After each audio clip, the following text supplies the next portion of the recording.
விழுப்புரம் அருகே மீனேற்றி வந்த mini lorry ஆற்று பாலத்திலிருந்து 30 அடி பள்ளத்தில் தலைகீழாக கவிழ்ந்து விபத்துக்குள்ளானதில் டிரைவர் மற்றும் கிளீனர் அதிர்ஷ்டவசமாக உயிர் தப்பினர்.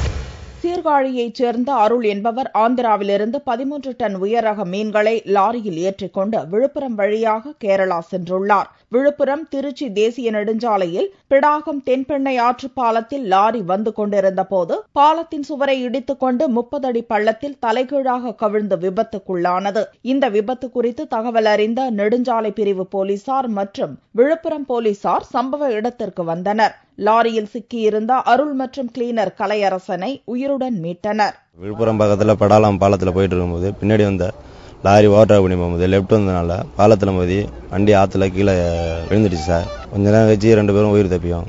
போலீஸ்காரங்க வந்து விசாரணை பண்ணாங்க. இந்த விபத்தில் பல லட்சம் ரூபாய் மதிப்பிலான மீன்கள் சேதமானது. இதுகுறித்து போலீசார் வழக்கு பதிவு செய்து விசாரணை மேற்கொண்டுள்ளனர்.